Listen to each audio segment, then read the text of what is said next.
다음 76페이지요. 그 다음에는 기타 제재입니다. 기타 제재니까 자격 취소죠. 자격 취소나 자격 정지나, 그죠? 자격 취소는 아까 말씀드린 대로 어때요? 소속 공인중개사, 사장님, 개업 공인중개사 다 해당이 되는 거죠? 해당이 있는 거. 자격 취소는 그나마 좀 쉬워요. 그죠? 자격 취소가 되는 건 몇 개 없어요. 그러니까 우리가 중개업 하다가 자격 취소되는 경우가 솔직히 많이 있을까요? 없을까요? 크게 없어요. 그죠? 우선 기본적으로 우리 입장에서 본다면 부정한 방법으로 자격증을 취소한다. 이건 뭘까요? 컨닝도 있을 수 있고요. 제가 옛날에 말씀드렸지만 옛날에 국토부 주관할 때는 시험 문제 돌았다 그랬죠. 시험 문제 돈 주고 살 수 있었어요. 거짓말 같죠? 한 15년 전에. 진짜로. 농담이 아니고. 진짜로 문제가 돌았어요. 한 과목당 100문제, 200문제씩 돌았어요. 그러니까, 실제로요. 그러니까 두 가지가 있었어요. 실제로 소스에 따라 달랐어요. 정말 정확한 소스였다면, 100문제, 200문제가 나와요, 과목당. 그것도 전날에 나와. 그래가지고 그 문제를 사요. 그 당시에 1000만원 정도 했어요. 이거 녹음되는데? 1000만원. 그럼 어떻게 됐어요? 선생님이 알면 어때요? 여기 분들 다 꼬셔야죠. 200만원씩 내자. 이해되시죠? 꼬시셔야지. 200만원씩 내자. 근데 딱 40문제가 나오는 게 아니라 100문제, 200문제씩 나왔어요. 근데 그 문제에서 거의 다 나온 적도 많아요. 그리고 가라 문제도 있었어요. 도는 와중에. 가라는 그래도 어쨌든 서로 불법이니까 그건 답들 돌려받으시더라고. 정확하지 않은. 이런 경우 시험자가 유출된 거죠. 그럼 부정한 방법이죠. 부정한 방법으로 자격을 취소하면 어떻게 될까요? 취소시켜야 되겠죠? 맞는 거 아니니까. 그죠? 그것도 뭐 컨닝 개념으로 볼 수 있죠. 컨닝이라는 말 자체, 커닝이 부정이라는 방법, 이런 거죠. 자체의 말이. 그 다음에 자격증 양도자. 이건 아까 등록증이랑 똑같죠? 등록증 빌려주면 등록증 날라가고, 자격증 빌려주면 자격증 날라가고. 그 다음에 자격 정지 기간 중에 중개 업무, 이중소. 이건 누구 얘기예요? 자격 정지를 받은 거니까 누구 얘기예요? 소공 얘기죠? 그죠? 소속공인중개사가 자격정지를 받은 와중에 이중 소속이니까 어떻게 된 거예요? 다른 동네 또 들어간 거죠? 이럴 경우에 이거는요, 개념을 이렇게 이해하셔야 돼요. 괘씸하지 않아요? 그죠? 너 잠시 중개업에서 떠나 있어 이랬는데 어떤 거예요? 괘씸한 거죠? 괘씸하니까 어떻게 돼요? 자격증 날려버려야 되는 거고요. 4번은 뭐 여러 번 했으니까 잘 아시겠지만 이 법에 의해서 징역형 선고받았을 때, 그죠? 결격도 되고 자격 취소 사유도 된다. 물론 징역형을 선고받으면 결격도 되고 자격 취소 사유, 그죠? 결격은 왜 되는 거예요? 근거이상의 실현, 그죠? 거기에는 이 법이 아닌 경우 이런 말은 없어요. 그죠? 우리가 등록의 결격사유 보면요. 등록의 결격사유 10조에 보시면 근거 이상의 실형을 받고 형 집행이 종료되거나 종료된 걸로 뭐 쫄쫄 나오죠. 거기에는요. 이 법인지 저 법인지는 얘기를 안 했어요. 그죠? 맞아요? 그러니까 도로교통법 위반이든, 그죠? 형법 위반이든, 그죠? 뭐 부정수표 방지법 이런 거 위반이든, 그죠? 공인중개사법 위반이든 무조건 근거이상을 받으면 어떻게 되는 거예요? 결격행위는 걸려요. 그죠? 결격사유가 발생하면 등록증은 어떻게 돼요? 자동으로 날아가죠? 등록증은 이미 날아갔어요. 징역형을 받는 순간. 어떤 법인지는 모르지만. 그죠? 그랬는데 알고 보니 그게 중개법이야. 그러면 모두 날아가요? 자격증도 날아가요. 아시겠죠? 그러니까 이 법에 의해서 혹시나 문제가 생기면 어떻게 돼요? 최소 벌금으로 막으셔야 돼요. 무슨 말씀인지 아시죠? 만약에 공인중개사법을 위반해서 1년에 1천만원짜리든 3년에 3천만원짜리든 걸리셨잖아요. 그죠? 그러면 변호사 써가지고 어떻게 해야 돼요? 무조건 벌금으로 끝내셔야 되는 거야. 징역형 받아버리면, 집행유예 받았다고 좋아하시면 안 된다고 그랬죠? 집행유예도 징역이랑 똑같은 거예요. 그죠? 그러니까 여러분들이 이 법에 의해서 1년에 1천만 원, 3년에 3천만 원 걸려가지고 징역 3개월, 6개월을 받았다고 치더라도 어떻게 해야 돼요?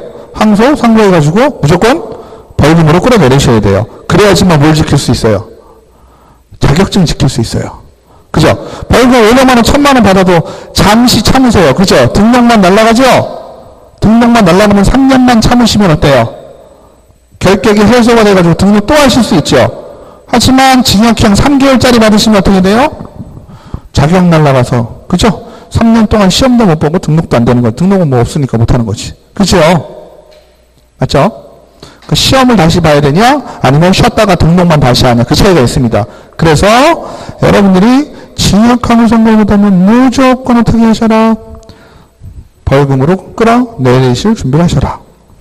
그 다음에 이 법을 위반해서 징역형의 집행유예 선고, 집행유예는 무조건 뭐랑 똑같다? 징역형을 받은 걸로 본다라고 했어요. 그죠? 징역형을 받은 거랑 똑같은 거고요. 선고유예는 뭐였죠? 유예 3시들을 좀 볼까요? 유예 3시들을 보면 집행유예는 뭐예요? 집행유예는 판사가 형을 내린 거예요? 안 내린 거예요? 집행유예 받으면 안 된다 했잖아요. 왜? 집행유예는 징역형을 받은 걸로 본다 그랬죠? 받은 걸로 봤는데 유예라는 말은 아시죠? 잠시 미뤄두는 거예요. 그죠? 그러니까 집행유예면 뭘 유예한다는 얘기예요? 집행을 유예한다는 얘기예요. 그죠? 집행을 유예한다는 얘기는 어떤 의미가 가지고 있어요? 죄를 지어서 형을 받은 거는 맞지만 그 형에 대한 집행을 잠시 미뤄준다죠? 그러면 그 형은 뭐예요?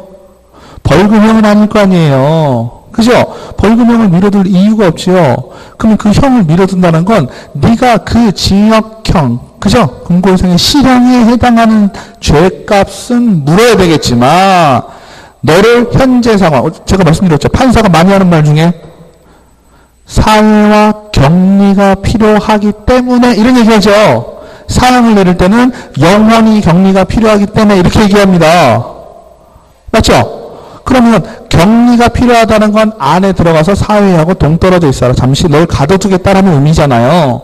근데 그 잠시 가둬두는 수준의 형은 너가 받아 마땅하지만 너가 굳이 사회에 격리될 정도인 건 아닌 것 같아 라고 얘기를 하는 거예요. 그러니까 네가 충분히 뉘우치고 있기 때문에 사회로 격리를 안 시키고 그거에 해당하는 벌은 주지만 격리는 안 시키겠다는 의미가 되는 거예요. 그죠? 그래서 징역형을 받았으나 격리 안 시키고 사회에서 살던 대로 살되 그거를 내가 일정 시간 동안 유예시켜놓나? 근데 네가 유예를 시켜놨는데도 또 같은 범죄를 저지른다면 어떻게 되겠어요? 가중 다 끌어오겠죠?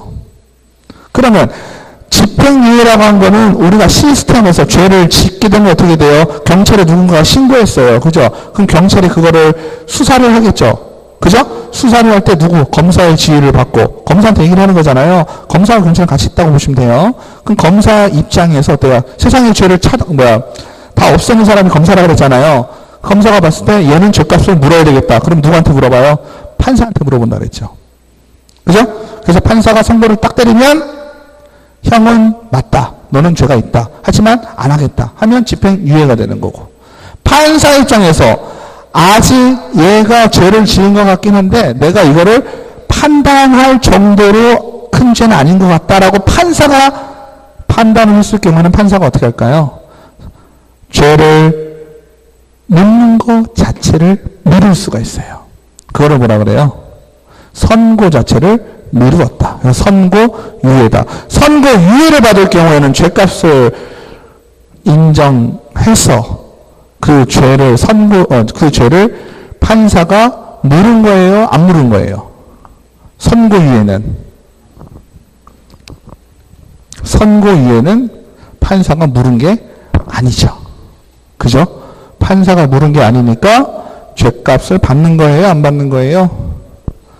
아직은 안 받은 거죠. 유예니까. 그죠? 마찬가지로 집행유예는 받은 거지만 집행 자체고 선고 자체는 형 자체를 아직 받지 않은 거예요. 그러면 선고유예를 받았다 그러면 우리 법에 걸리는 게 있어요? 없어요? 뭐 징역이나 벌금이나 받은 게 아니에요. 그러니까 우리 법하고는 상관이 등록의 결격이나 자격 취소하고는 관계가 없겠죠? 맞죠? 그 다음에 기소유예가 있습니다. 기소유예는 뭐예요? 누가 중요하죠? 누가? 기소유예는 누가 내리는 거예요? 검사가 내리는 거죠. 검사가 기소한다라는 의미는 뭐예요? 법원에다가 판결을 그죠? 구한다라는 의미죠. 왜? 검사가 봤을 때 이 사람이 죄가 있는 것 같거든. 이해되시죠?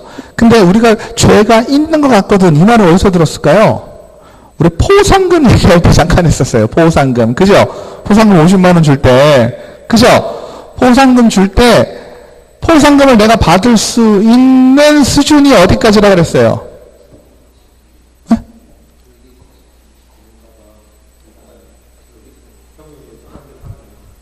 그죠? 판사는 실질적인 형을 집행하는 사람이지만 그 사람이 죄가 있다 없다라고 우선적으로 추정하는 사람은 검사라 그랬죠.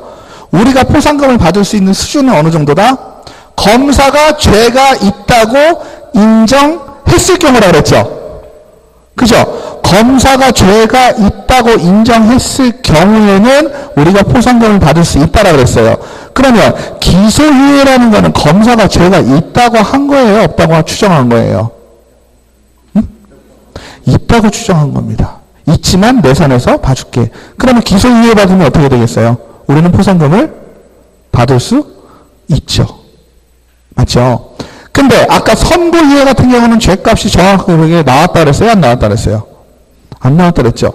예를 들어서 뭐 선고유예까지 갈 거 없이 법원에서 무죄 판결을 받았어요. 내가 신고해가지고 포상금 무등록이라고 신고했는데 법원에서 얘는 무죄다 라는 선고를 내렸어요. 그러면 포상금 받아요 못 받아요? 그래도 받습니다. 왜? 아까 누구 선에서?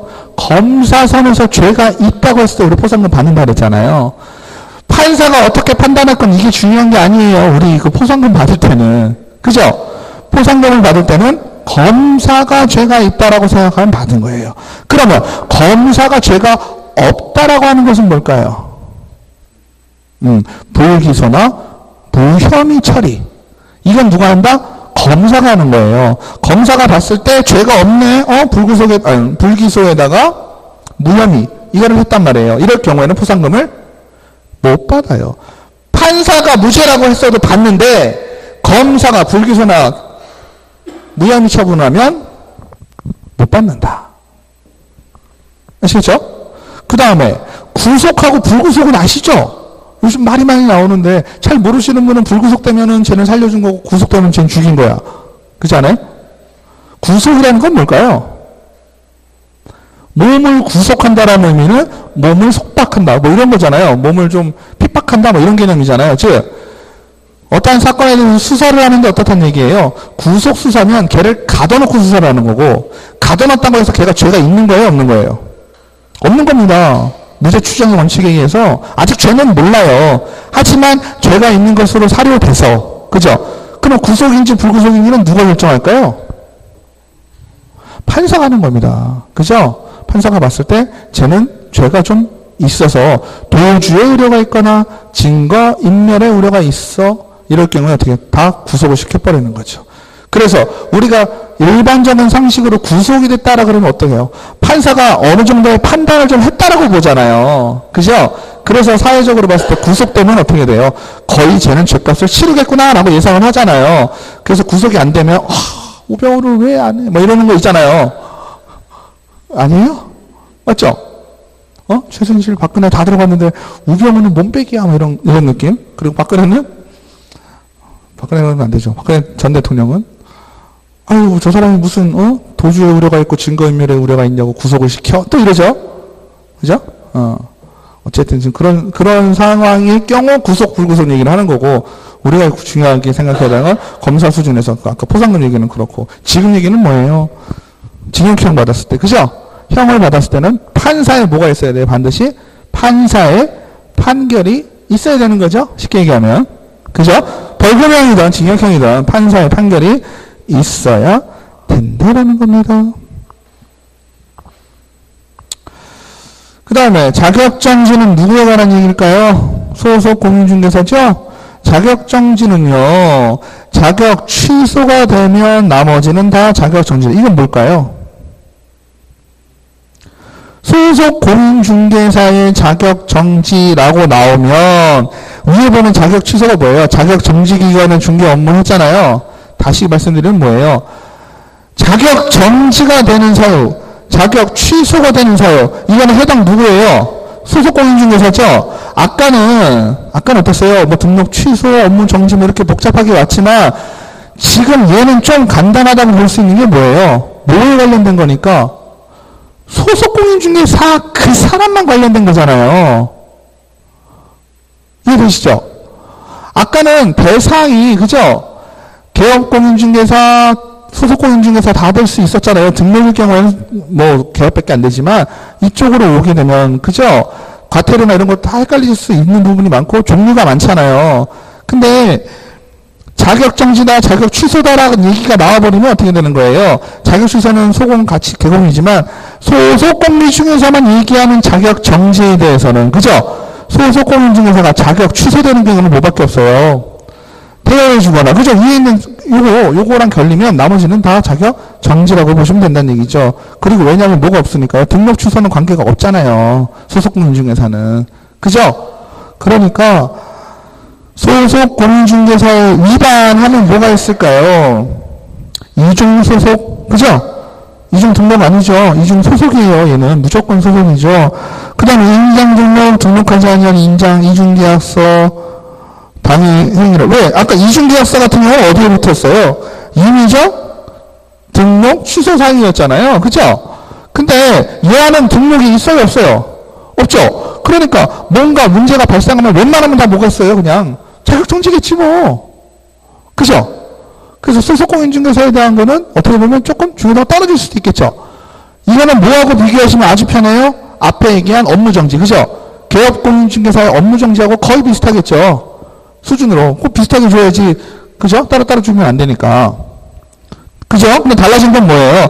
이중계약서 같은 경우는 앞에서는 임의적 등록 취소였지만, 그죠? 소속공인중개사는 자격 정지고, 그러면 금지행위, 허용해명사 뭐 다 나오네요. 그죠? 그죠? 금지행위하고 이중계약서는 앞에서는 임의적 등록 취소 사유였는데, 소속공인중개사한테는 뭐가 되는 거예요? 자격 정지 사유가 되는 거죠. 재밌는 건 뭐예요? 소속공인중개사 같은 경우는 작성 및 교부, 보존의 의무가 있다 그랬나요? 없다 그랬나요? 소속공인중개사는 없죠. 그거는 누가 해야 돼요? 상식적으로 따져봤을 때 계약서나 주기계산 확인설명서나 누가 관리해야 돼요? 사장님이 관리해야 되죠? 맞죠? 실질적으로 소속공인중개사가 관리할 수도 있겠죠? 당연히. 그죠? 당연히 관리를 하지만 그거는 사장님이 오더를 내려야 되는 거죠? 이해되시죠? 실질적으로 내가 보관했는데요? 사장님 안 했어요. 이게 아니죠? 사장님이 소속공인중개사에게 이거 이렇게 철해놓고 잘 보관해놓고 뭐 금고에 넣어놓고 이렇게 시켰어도 그건 누가 한 거예요? 소속공인이 한 게 아니잖아. 그죠? 그건 사장님이 관리를 한 거죠. 그래서 소속공인중개사는 작성, 교부, 보존하지 않아도 자격정지가 되지 않는다. 왜? 그럴 의무 자체가 없지요. 그죠? 그런 의무 자체가 없다. 그 다음에 77페이지 보시면 기억하셔야 될 게 뭐냐면요. 어찌됐건 자격증이건 등록증이건 두 가지 라인으로 갑니다. 취소 아니면 정지죠? 그죠? 취소 아니면 정지인데 취소하는 건요. 솔직히요. 우리 등록증 취소당하는 것도 좀 억울하고 자격증 취소하는 건 진짜 미칠 거예요. 아마. 그죠? 등록증 취소당하는 것도 3년 동안 중개 못 하시는 거잖아요. 그죠? 자격증 취소되면 시험을 다시 봐야 되니까 더 미치실 거 아니에요. 그러면 누군가에게 자격증을 뺏고 등록증을 뺏는다라는 거는 그죠? 상당히 어때요? 그 사람을 가혹한 행위잖아요. 물론 죗값을 치른다는 의미로 보면 그 정도는 해야지만 맞죠? 그러니까 자격증이나 등록증을 뺐을 때는 행정청 입장에서는 어때요? 등록관청이나 시도지사는 어때요? 신중을 좀 기할 필요가 있죠. 신중을 기한다라는 의미는 어떤 의미일까요? 당사자 얘기를 좀 들어야 된다라는 거예요. 그죠? 본인이 스스로, 즉 시도지사나 등록관청에서 확인한 사실만 가지고 지들이 딱딱딱딱 행정처분을 하는 것이 아니라, 그죠? 당사자 불러가지고 그거 했어요, 어쨌어요 확인 한번 해라라는 의미가 있어요. 그건 무슨 얘기일까요? 뭘 해라? 물어봐라. 우리 사람 불러놓고 물어보는 걸 뭐라고 불러요? 청문회라 그러잖아요. 그죠? 지금도 요즘도 뭐예요? 요즘은 인사청문회 하잖아요. 그죠? 인사청문회는 뭐예요? 사람 불러놓고 이 사람 인사가 적정한지를 판단하는 거잖아요. 그 사람 불러놓고 그 사람한테 물어보는 거잖아요. 마찬가지입니다. 우리가 자격 취소를 하려고 할 때는 어떻게 해야 될까요? 자격 취소를 하고자 하는 경우는 청문을 실시해야 된다. 그 표에 나오시죠? 맞나요? 밑에 등록 취소 절차에도 봐도 뭐라 사전 절차가 등록을 취소하고자 하는 경우 청문을 실시해야 된다라고 나와요. 이런 거 그냥 우습게 보시지 마시고요. 예문으로 충분히 나올 수 있는 경우에요. 자격을 취소하는 경우에는 청문을 실시해야 되고 등록을 취소해야 되는 청문을 실시하지 아니어도 된다. 이렇게 나와버리면 쭉 읽어보면 왠지 자격은 중요하고 등록은 조금 덜 중요할 수도 있잖아요. 지금은 그런 문제가 나와 이러시겠지만 그럴 수 있는 소지가 좀 있어요. 왜 그럴까요? 정지는요 달라요. 취소, 즉 없애버리는 거는 심한 상황이니까 실제로 불러가지고 다 물어본다는 얘기죠. 근데 여러분들이 이제 헷갈리시는 게 뭐냐면 정지가 들어가면 정지는 청문회 절차가 없어요. 청문이 없고 단순히 뭐만 봐요? 의견 개진의 기회, 의견 진술의 기회만 주어지거든요. 그죠? 그러니까 자격을 취소할 때는 청문을 해야 되고 등록을 취소할 때는 의견 진술을 할 수 있도록 한다라고 나오면 둘 다 어때요? 공부했었으니까 반가운 말이잖아요.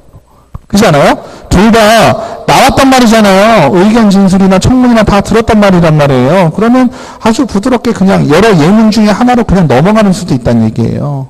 고민이 안 되고. 그죠? 그래서 자격 취소 절차를 보시면 처분권자는 무조건 자격증을 교부한 시도지사고요. 재밌는 건요. 내가 교부받은 건 대전시장에게 교부를 받았는데 자격증을 교부받고 서울 가서 중개업을 하다가 자격증을 빌려줬어요. 깔렸어요. 누구한테 걸렸을까요? 내가 실제로 중개업을 하는 관청에서 걸렸겠죠. 등록관청이나 걸렸겠죠. 그죠?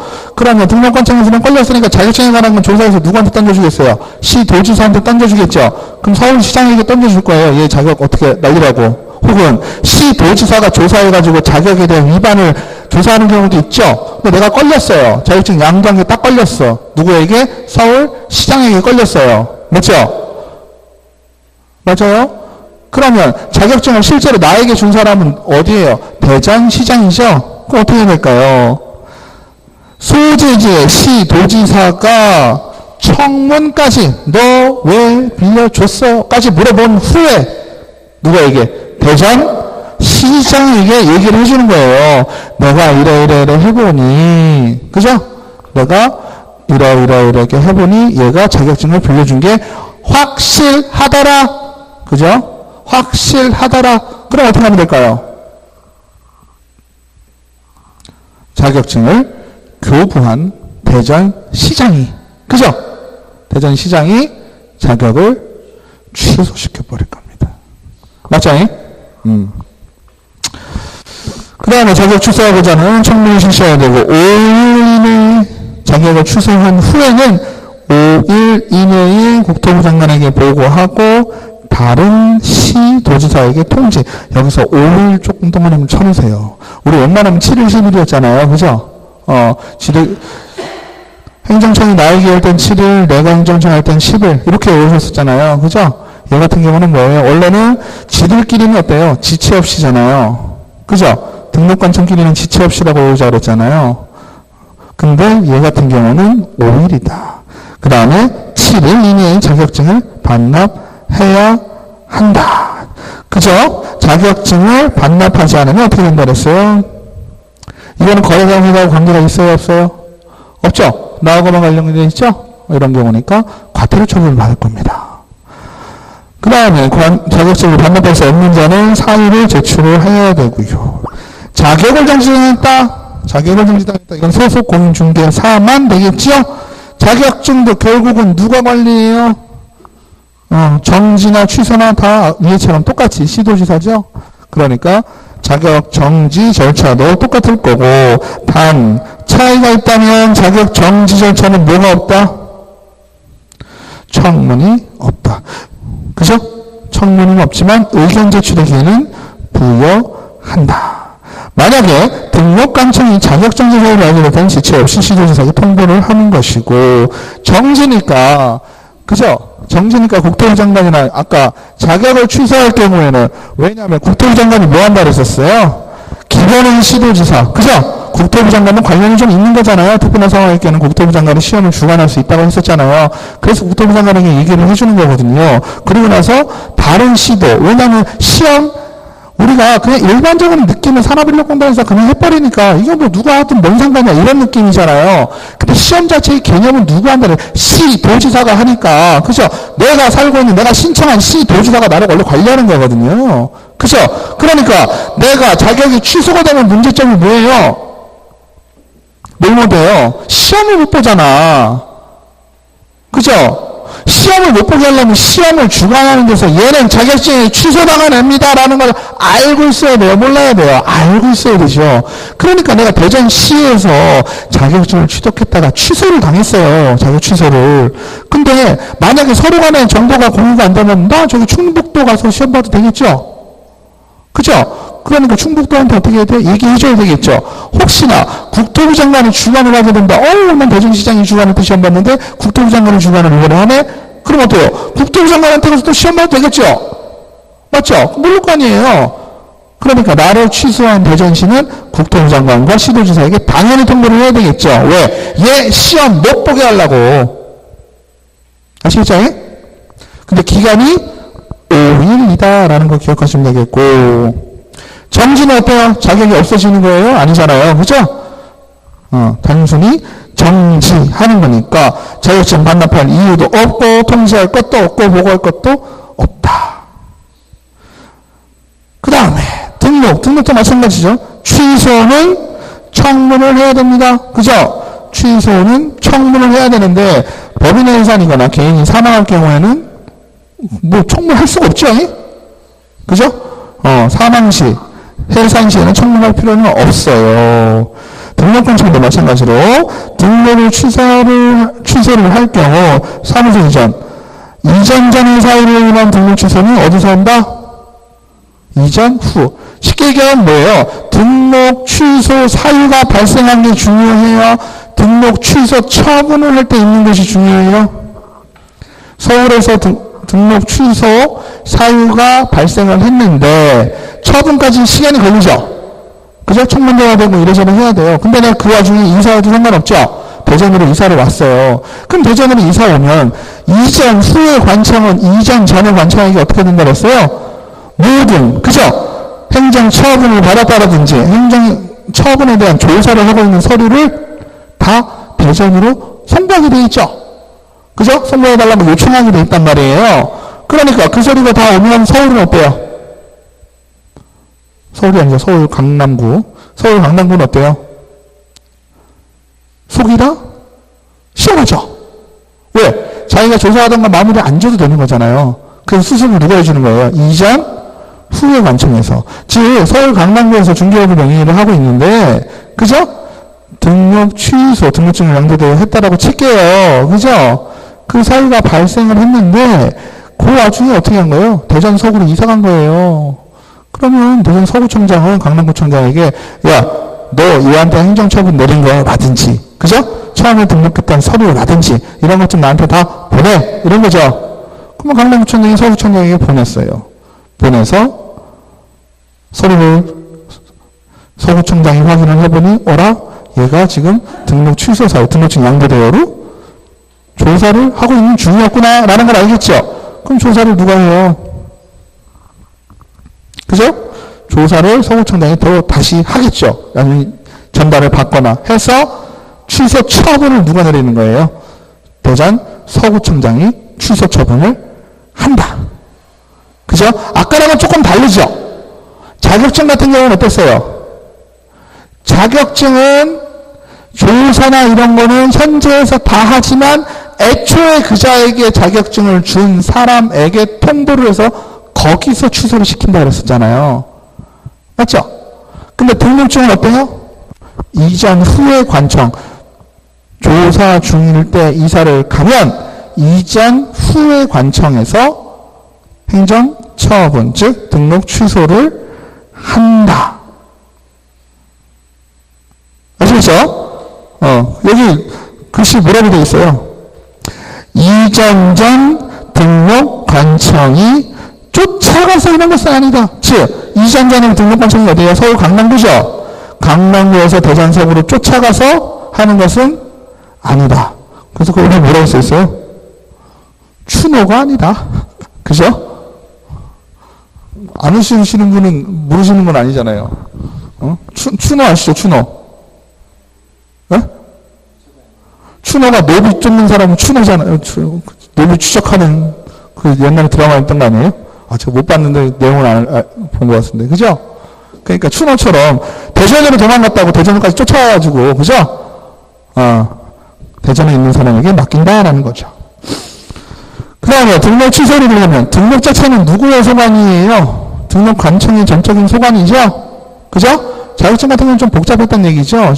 시도였었는데 국토부상관하고 시도가 있었지만 등록 취소는 등록은 전적으로 등록 관청에 대한 얘기니까 보고 통지는 없고요. 7일 이내에 등록증 반납해야 되고요.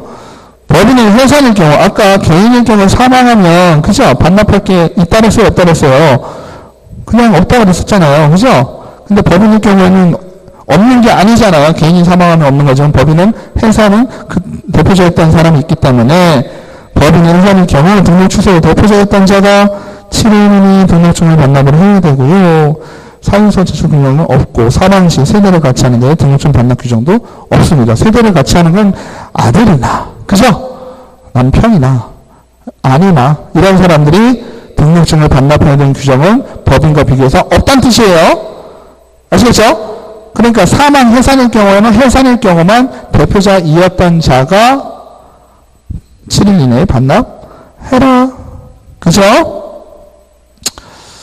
업무정지 절차도 자격정지랑 비슷하겠죠. 등록 취소의 처분권자와 내용이 동일하다. 다만 본사무소의 업무정지도 주된 사무소에 등록관청이 한다는 것도 추가됨. 즉 본사무소의 업무정지도 등록관청에서 다 하겠지 아예? 그 다음에 법인 또는 분사무소별로 업무정지가 가능하다. 아시겠죠? 네? 이거 좀 중요할 수 있어요. 분사무소별로 업무정지가 가능하다. 그거에 대한 처분은 항상 어디? 법인은 무조건 처분 얘기, 등록관청 얘기 나오면 어디? 주된 사무소의 등록관청이에요. 네? 붙고 따지고 하실 게 없어요.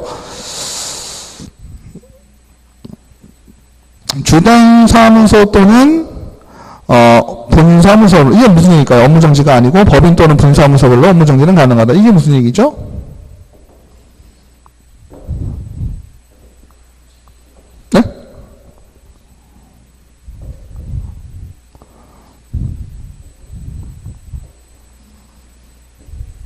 법인 또는 분사무소별로 업무정지가 가능하다는 것은 법인의 어떤 얘기예요? 법인 자체, 주된 사무소의 업무정지가 맞았다라는 것은 법인에 맞았다라고 보는 것이고요. 네? 그러니까 주된 사무소 업무정지 맞고 분사무소 업무정지 안 맞고 이게 아니라 아시겠죠? 법인에 맞으면 주된 사무소가 맞으면은 분사무소도 어떻게 되는 거예요? 다 업무정지죠. 그죠? 주된 사무소가 날아갔으니까 업무정지 당했으니까 그죠? 그러니까 법인이 받거나 그러니까 법인 전체가 받거나 아니면 분사무소가 맞거나 이거지. 지금 두 번째 얘기 XPP에서는 건 뭐예요? 서울 강남에 있는 데는 업무정지인데 분사무소는 살아있다. 이 개념은 없다는 얘기죠. 되시나요? 그러니까 주된 사무소가 받았다라는 건 법인이 받았다는 의미로 맞으시면 되는 거예요. 그래서 위에 법인이 받았다라는 건 법인은 전체죠. 주된 사무소, 분사무소가 업무 정지를 다 막거나, 그죠? 아니면 분사무소만 정지를 막거나, 그죠? 근데 주된 사무소 업무 정지, 분사무소 업무 정지 아닌 거, 이건 없다는 얘기예요. 주된 사무소가 업무 정지를 맞으면 법인이 맞은 걸로 보기 때문에 전체 다 업무 정지고, 그죠? 되시죠? 다시 우리가요 주된 사무소가 있고요, 각 분사무소가 이렇게 있잖아요, 그죠? 우리가 얘를 전체를 묶어서 뭐라고 표현합니까? 중개 법인이라고 표현하죠. 맞죠? 맞나요? 그러니까 이 법인 자체가 등록은 여기서만 가능한 거죠. 그죠? 법인 자체가 업무정지 사유가 발생을 했다라고 치면, 그죠? 법인 자체가 전체가 다 맞던가, 그죠? 아니면 분사무소의 잘못으로 인해서 분사무소만 걸렸으면 분사무소는 업무정지가 되고, 그죠? 여기는, 그러니까 영업으로 따지면 여기는 영업을 안 하고, 그죠? 이건 가능하다는 얘기예요. 근데 그 와중에는 당연히 여기는 가능한 거죠. 근데 여기는 영업을 못하고, 여기도 못하고, 여기는 가능하고, 이런 경우는 없다란 얘기지. 이해되시죠? 법인 전체가 맞거나 아니면 분사무소만 맞거나지, 주된 사무소 맞고, 여기 안 맞고, 이런 개념이 아니란 얘기입니다. 아시겠죠? 모르시는데? 헷갈려요? 그러면 재밌어요. 우리가요, 하나은행이에요. 그죠? 하나은행이 정말 큰 잘못을 했어요. 그죠? 하나은행이란 법인 자체가 하면 어떻게 돼요? 분사무소, 지점까지도 다 영업정지 맞을 수 있죠. 이해되세요? 이해되시죠? 하나은행 본점에서 잘못을 했어요. 그러면 법인 전체에다가 업무정지를 때려버리잖아요. 그러면은 대전, 부산에서는 지점까지도 다 업무정지가 자동으로 들어가죠. 그거는 법인 자체가 업무정지를 맞은 거죠. 맞나요? 근데 법인 자체가 업무정지를 맞았다는 거는 뭐 거의 주된 사무소의 문제일 거 아니에요. 근데 주된 사무소는 업무정지를 시켜놓고 서울대구, 부산은 운영을 할 수 있게 하는 경우는 없단 얘기죠. 하지만 예를 들어서 하나은행 부산 지점에서 아주 큰 사고가 발생을 했어요. 그러면 어떻게 돼요? 지점은 우리가 중개법하고는 관련이 없지만 그럴 경우에는 뭐 어떤 처벌을 내면서 그럼 너네 그 지점 없애버려, 이렇게 할 수도 있죠. 맞죠? 비슷한 개념을 어떻게 한다는 얘기예요. 그래, 너가 본사에서 한 건 아니지만 그 지점에 있는 자의 실수로 인해서 그 지점은 없애버리든지 그 지점을 업무정지 3개월 하든지 네가 알아서 해, 이렇게 처분을 내릴 수가 있잖아요. 맞죠? 이해되시죠? 하나는 전체를 얘네가 잘못해서 과징금을 때리고 업무정지를 시키던가, 그죠? 아니면 그 지점, 부산 지점에서 잘못했으면 부산 지점은 업무 폐쇄시키든지 영업 정지시키든지 하게 할 수는 있잖아요. 근데 서울에 있는 하나은행은 업무 정지인데 밑에 지점은 돌아간다, 이런 경우는 별로 없을 거란 얘기지. 중개법에서도 지금 이 얘기하는 게 그런 개념으로, 그죠? 주된 사무소는 영업을 못하고 다른 데는 영업을 하고, 이런 케이스는 없다. 자, 그 다음에 행정 형벌이네요. 그죠? 행정 형벌은 두 가지밖에 없죠? 그죠? 중개법에서 1년에 1,000만원, 3년에 3,000만원입니다. 그죠? 그래서 3년에 3,000만원은 금지행위 걸리는, 그죠? 금지행위 7가지 중에 3가지. 뭘까요? 낙지하거나, 쌍방대리하거나, 직거래하거나, 투기하거나, 그죠? 이런 게 있죠? 그러면, 무등록으로 중개법원자, 무등록은 뭐, 말한 10시가 이제 얘기하면 입만 아프시죠? 그죠? 중개법에서 제일 싫어하는 게 무등록이잖아요. 무등록, 그 다음에 대여. 그죠? 대여는 1년에 1,000만원이지만, 무등록은 3년이에요. 혹은 부정한 방법으로 등록한 자, 불법적으로 등록한 자죠? 이런 자들에게는 3년에 3,000만원. 그죠? 그 다음에 딱지의 매매, 교환, 중개, 딱지, 매매를 억울하는 경우, 쌍방대리, 직접거래, 투기, 조장이, 이런 것들 3, 4, 5부는 뭐 어디에 나오는 거예요? 금지행위 나오는 거잖아요. 그죠? 맞나요? 기억 안 나시지만 금지행위 5, 6, 7번이죠. 나눴을 때. 그죠? 그래서 얘는 3년에 3천만 원이에요. 그러면 1년에 1천만 원하고 3년에 3천만 원. 제가 이거는 어떻게 구분을 하는 게 좋을까요? 1년에 1천만 원, 3년에 3천만 원. 잠깐 뒤로 보실까요? 1년에 1천만 원은요. 1년에 1천만 원은 대부분 어떻습니까? 어찌됐거나, 그죠? 어찌됐거나 제도권 안으로 들어오려고 노력을 한 거예요. 그렇지 않나요? 불법이긴 하지만, 그죠? 불법이긴 하지만 제도권에 좀 이해를 좀 하려고, 그러니까 제도권에 조금 이용을 할까? 뭐 이런 느낌이 조금 있어요. 그러니까 쉽게 얘기하면 뭐예요? 1년에 1천만 원은요, 좀 덜 막 나간 거고요. 3년에 3천만 원은요, 막 나간 거예요. 이게 무슨 얘기일까요? 등록증이나 자격증을 그래도 양도 받은 자, 양도 한 자는 무슨 의미예요? 중개업을 하려면 등록이 필요하다는 걸 어느 정도 인지를 하고, 그죠? 그 법의 테두리 안에서 눈 가리고 아웅을 한 경우긴 하지만 어쨌든 법의 테두리 안에 들어오려고 한 자죠. 맞나요? 물론 들어온 건 아니지만, 그죠? 불법이지만 맞잖아요. 등록증을 빌려서 중개업을 한 놈하고 무대포로 그냥 한 놈하고 누가 더 나쁜 놈이에요? 무대포란 게 더 나쁜 놈 아니에요? 아닌가요? 무등록으로 했다는 얘기는 등록 자체 할 생각조차 안 했죠. 제도권으로 어떠한 제도에 들어오려고 한 자가 아니죠. 막 무대포로 한 거잖아요. 맞아요? 근데 그래도 등록증을 빌려서 하려는 사람은 어때요? 공인중개사법에 등록을 한 자만 중개업을 할 수 있다는 것을 알고는 있는 거잖아요. 그죠? 그래서 그렇게 해서 빌린 거잖아요. 맞죠? 그래서 큰 틀에서 보자면 약간 그런 느낌이에요. 그래서 앞에 보면 다시 3년에 3천만 원 무등록으로 한 자, 그 다음에 등록을 하되 부정한 방법이에요. 그러면 이것도 웃겨요. 잘 보세요. 빌려서 등록을 했으면 그 빌려준 사람의 명의로 등록을 한 걸로 본다면 그 자체로는 문제가 없죠. 그죠? 근데 그거를 본인이 하지 않고 남에게 팔거나 빌려준 거니까 그게 문제가 되는 상황이죠. 등록 자체는 제도권으로 들어왔다고 볼 수 있잖아요. 근데 얘 같은 경우는 뭐예요? 등록 자체를 부정한 방법으로 한 거예요. 깜본 거죠.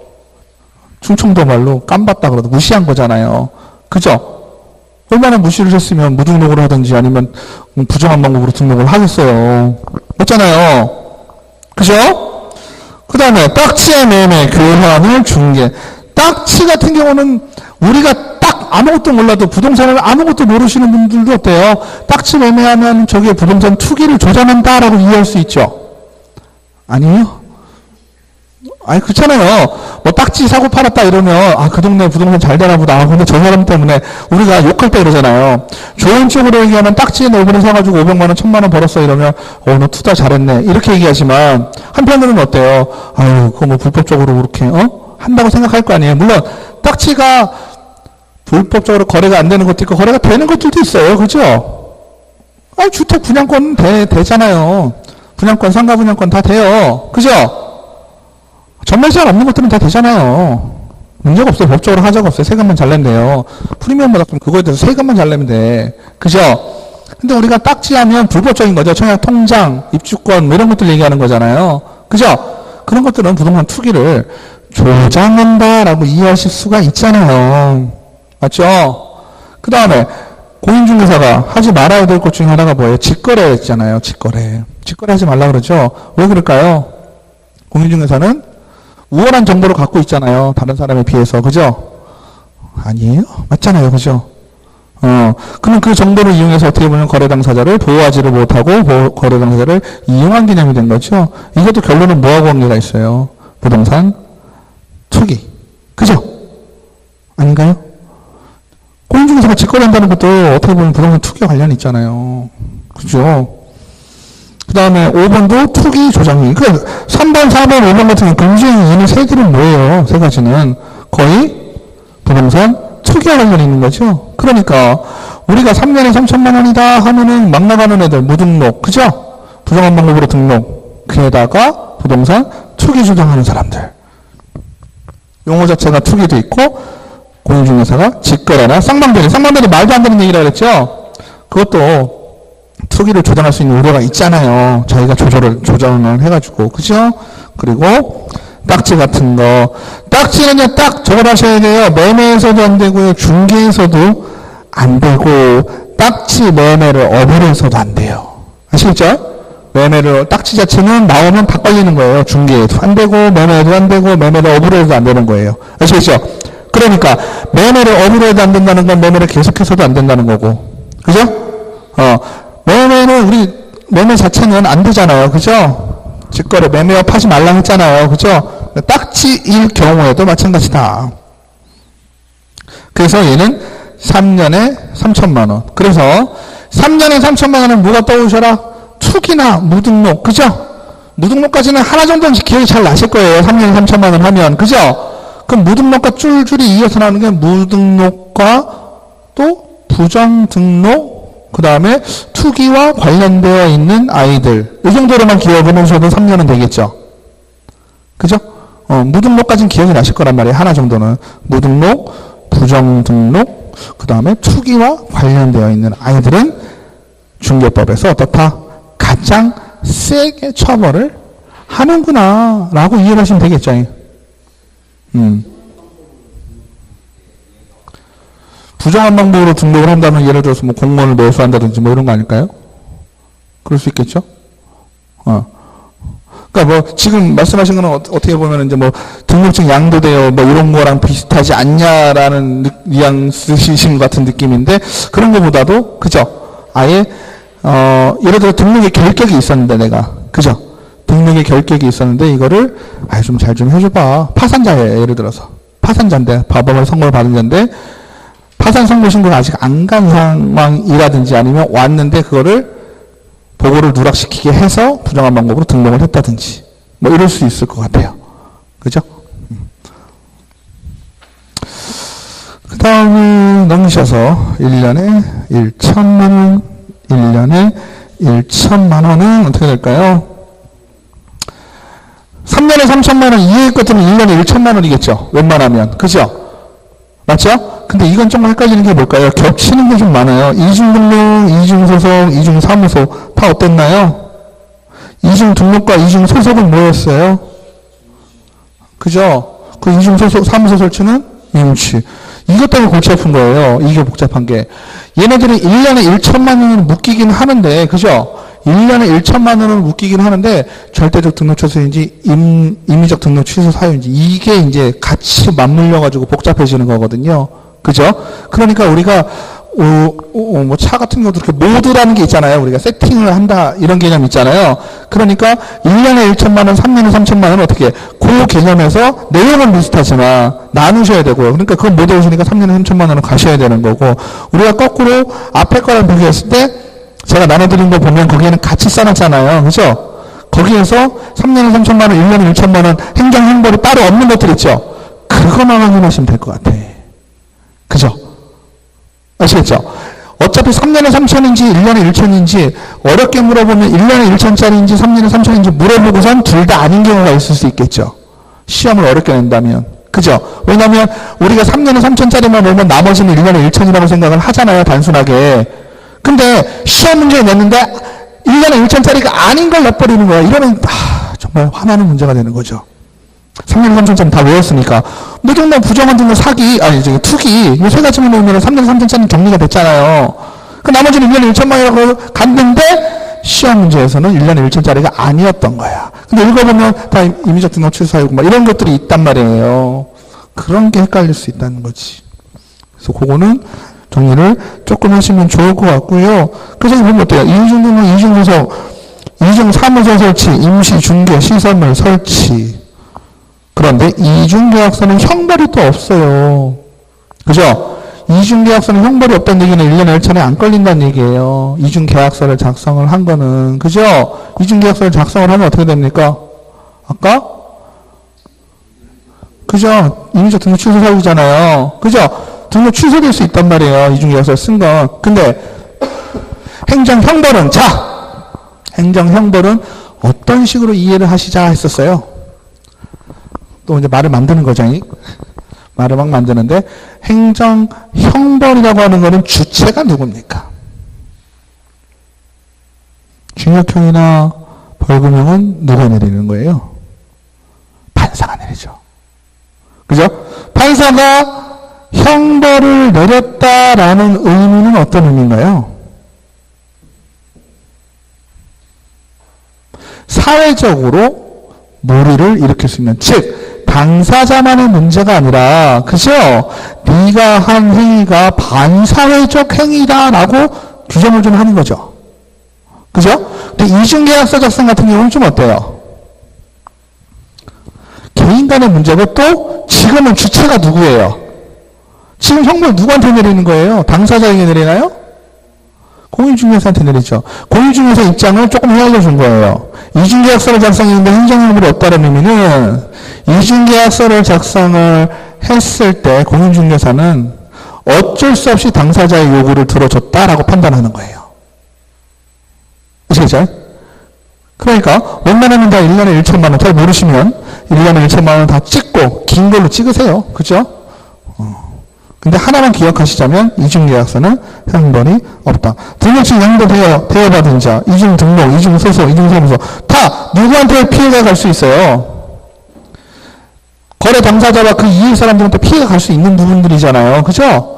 이중등록도, 그러니까 말하자면 이제 넓은 의미의 여러 당사자, 그죠? 여러 거래 당사자에게 이중등록이나 이중소속도 문제가 될 것이고, 이중사무소도 문제가 될 것이고, 등록증 양도되어야 하는 것도 중개업, 그죠?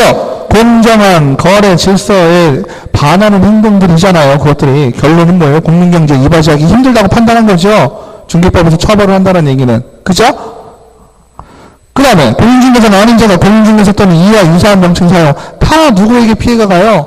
거래 당사자에게 피해가 간다는 얘기죠. 하지만 이중계약서는 어때요? 거래 당사자가 요구하겠죠. 공인중개사가 굳이 이중계약서를 작성한 이유가 있어요? 없어요?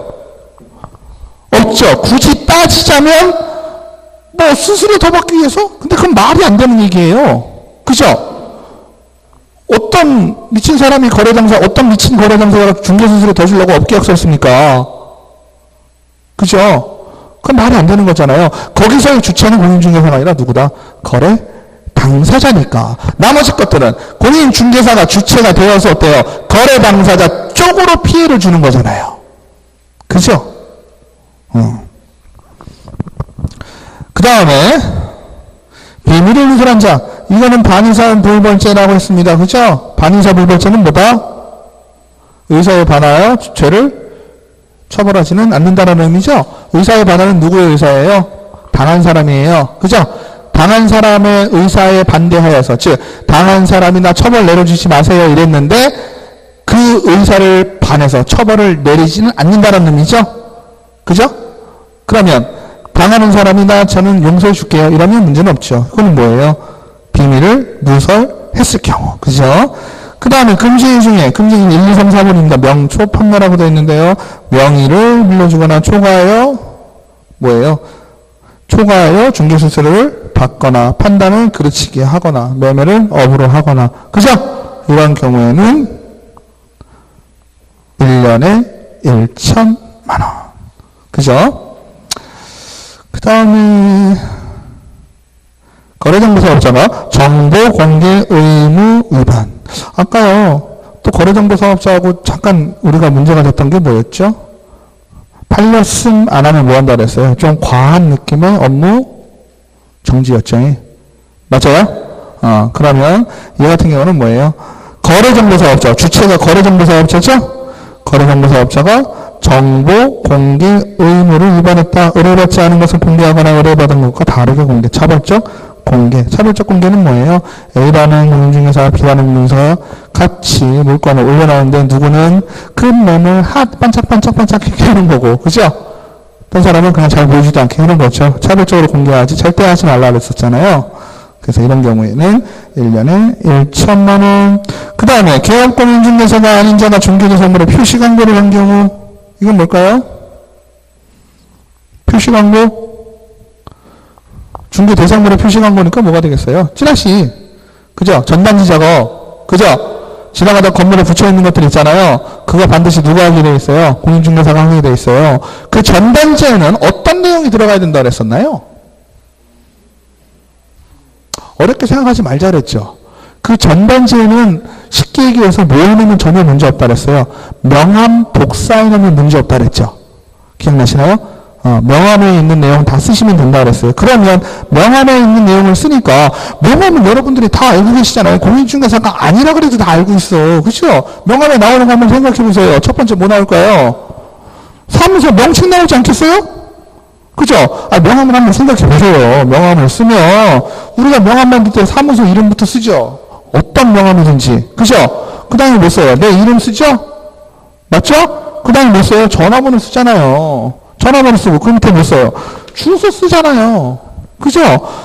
이거를 하나하나 외우려고 하면 복잡하잖아요. 그냥 명함에 있는 내용을 머릿속에 생각해 보세요. 머릿속에. 그러면 명칭, 대표자, 성명, 연락처, 사무소, 소주지. 4개만 쓰면 되겠지 뭐. 문제 없죠. 이렇게 쓰셔야 되는데 중요한 건 누가 써야 된다는 얘기예요.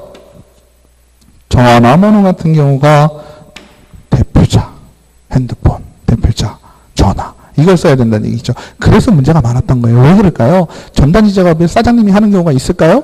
거의 없어요. 대부분 그죠?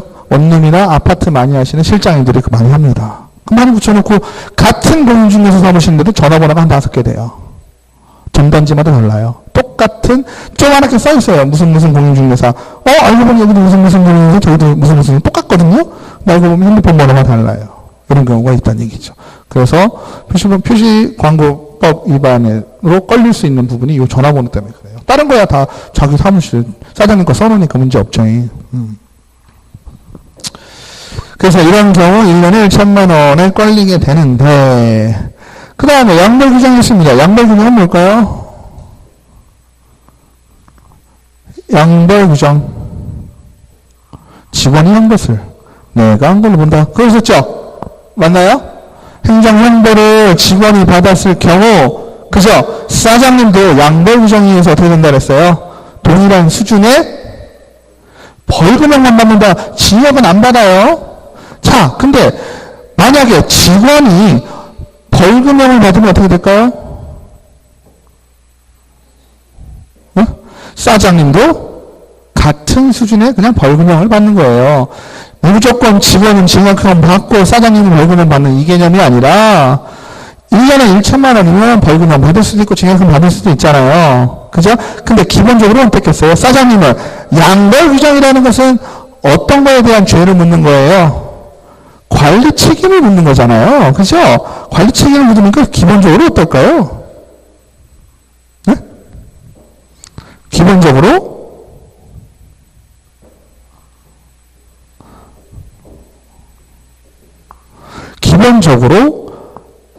당사자가 받은 형벌보다는 좀 작겠죠.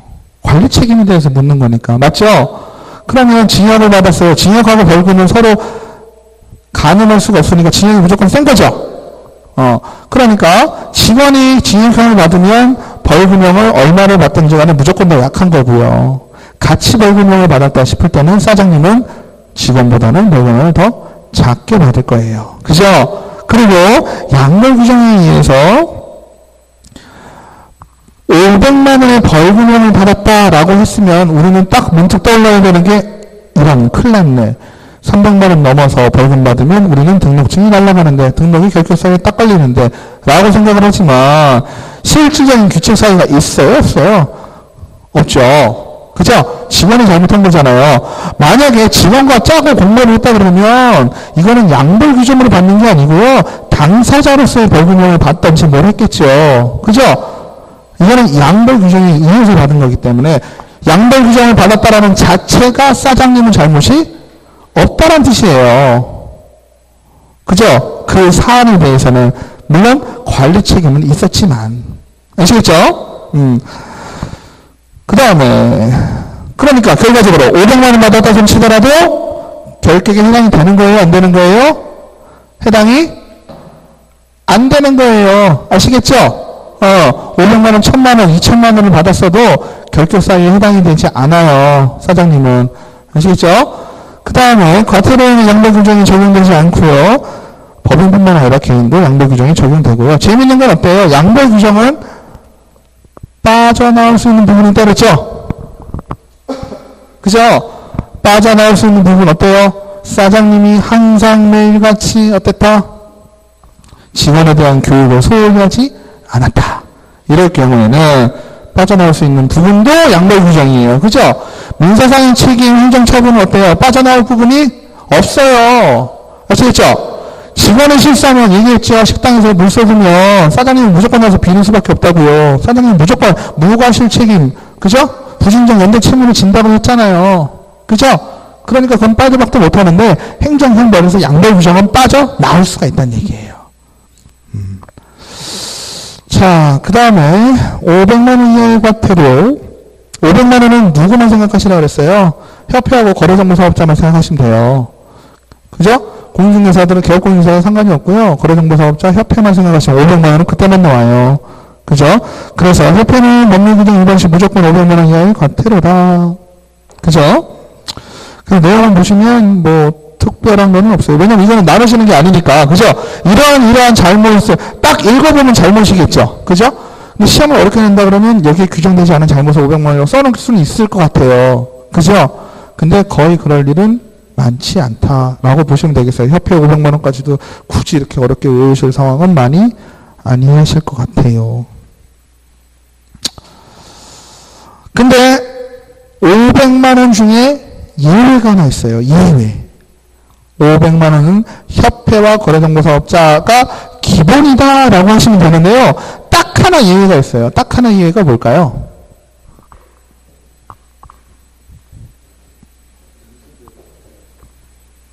그렇죠. 연수교육도 있지만 우리가 더 많이 나올 수 있는 부분은 중개 대상물에 대해서 확인 설명을 하지 아니하거나 설명의 근거 자료를 제시하지 않았을 경우 79페이지 위에 있죠. 그죠? 이런 경우 등록관청이 부과. 이런 경우에는 500만 원. 그 다음 위에 연수교육, 연수교육을 받지 않은 개업공인중개사 및 소속 공인중개사 두 가지 정도를 외워두시면 될 것 같아요. 아시겠죠? 500만 원짜리는 앞에 게 중요한 것보다요. 협회나 거래정보사업자는 무조건 500만 원이에요. 그죠? 그 다음에 거기에 추가해서 연수교육과 중개대상물 확인 설명 의무 있죠? 걔를 안 할 경우에는 500만 원이다. 네. 네.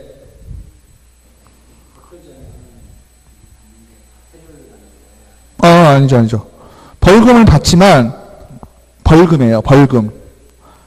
형법상 1년에 1천만 원이니까, 그거는 형법상의 벌금이 되는 거잖아요. 그래서 벌금을 맞는 거지만, 그래서 그 얘기가 있는 거예요.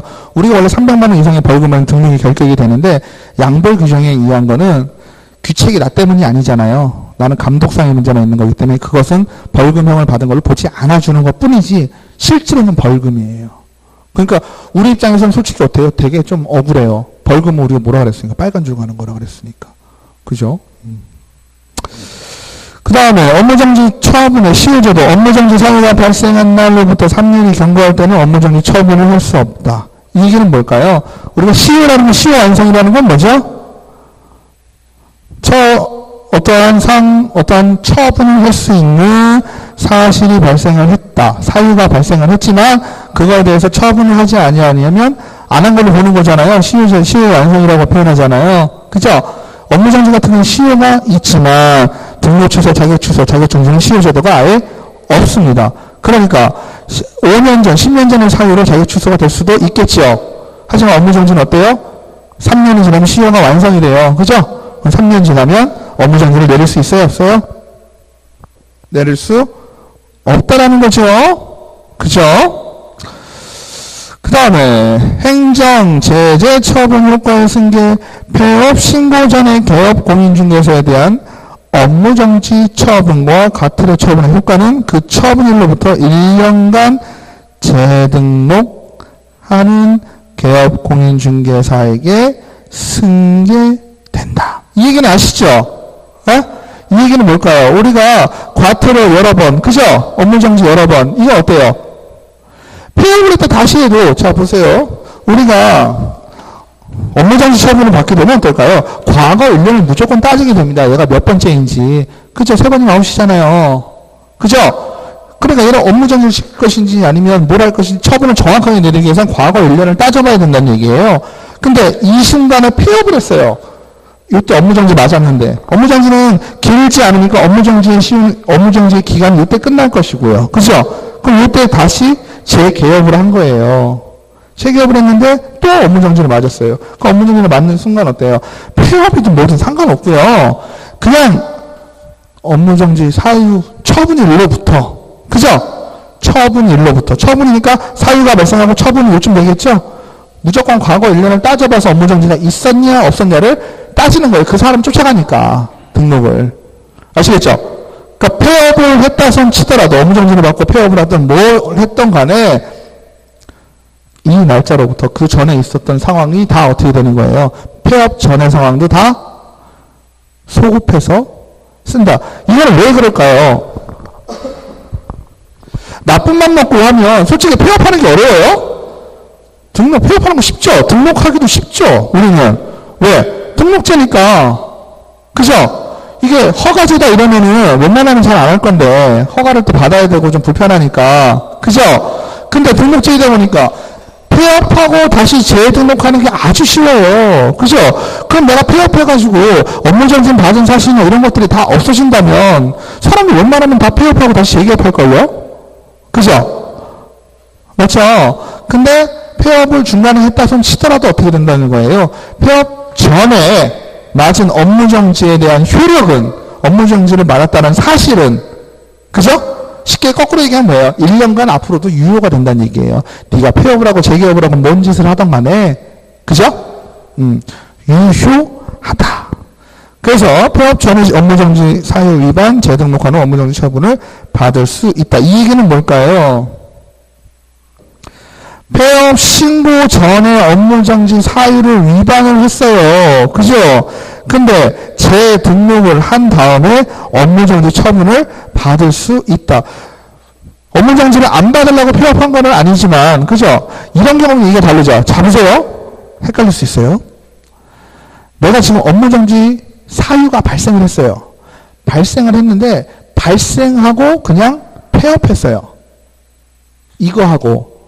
업무정지 사유가 발생을 하고 업무정지 사유에 대한 처분을 받고 폐업했어요. 얘기가 달라요. 처분을 받게 되면 이미 처분에 대한 효력이 진행이 되죠. 받은 날로부터. 폐업을 하고 뭘 하든 상관없죠. 그죠? 나에 대해서 그 업무정지 효력은 계속 가잖아요. 그래서 그 업무정지 기간이 끝나야지만 내가 폐업을 했던 거 다시 재등록할 수가 있잖아요. 맞죠? 근데 처분을 받기 전에 폐업했어요. 그럼 어떻게 될까요? 나중에 재등록을 했는데 과거에, 그죠? 과거에 있었던 업무정지 사유가 있었잖아요. 그 사유로 재등록을 했을 때 다시 업무정지를 내릴 수가 있는 거예요. 아시겠죠? 이해되시나요? 자.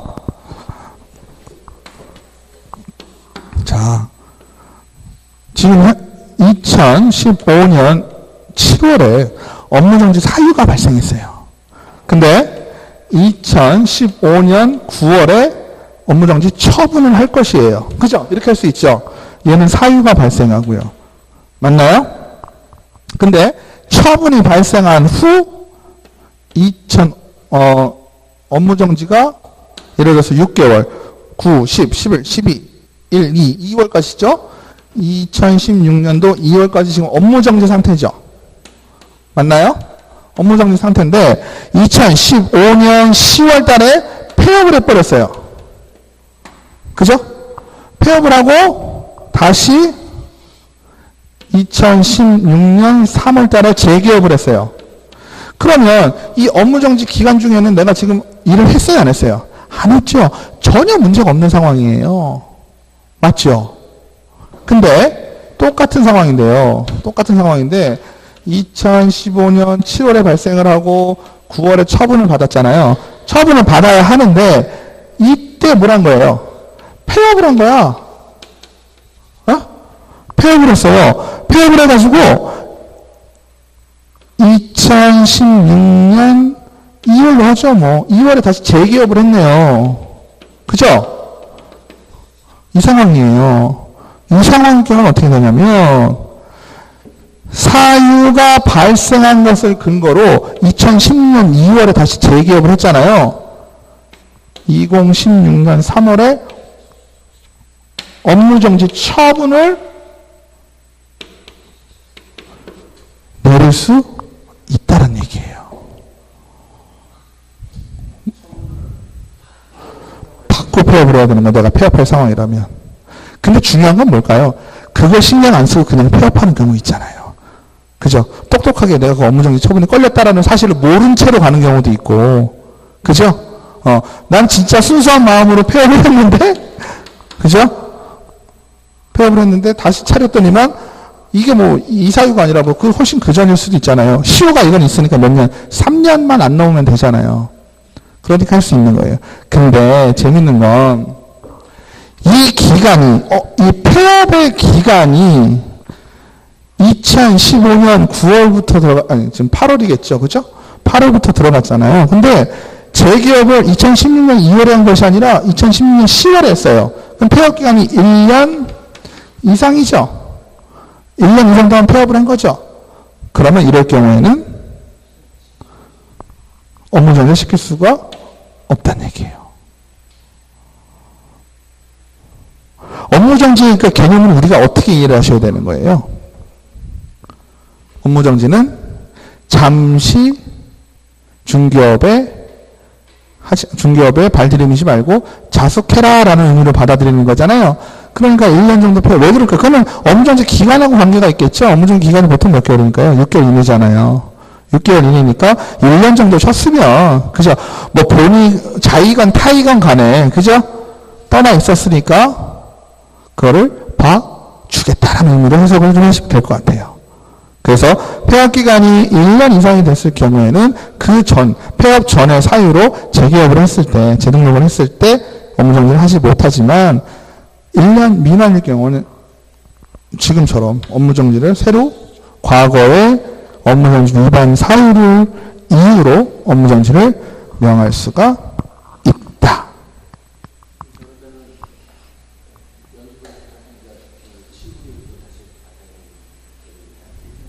1년 지났으니까 받아야죠.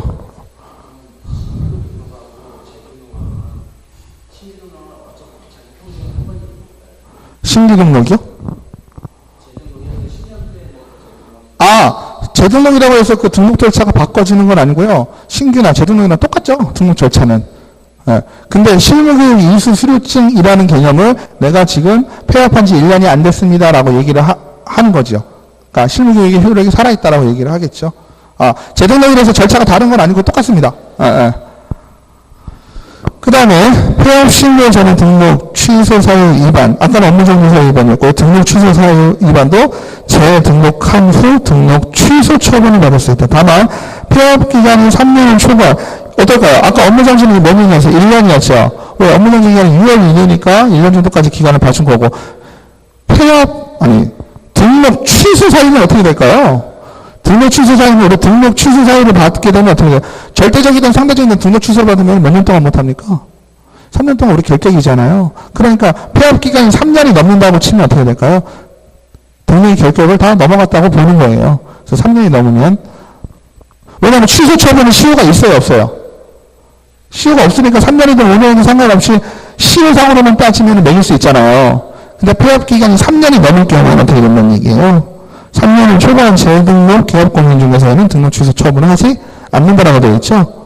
충분히 어때요? 3년 동안 중개업을 발들이지 않고 자숙을 했는지 놀러다 했는지 모르겠지만 어쨌든 중개업은 안 한 거는 맞잖아요. 그죠? 그러니까 봐주겠다.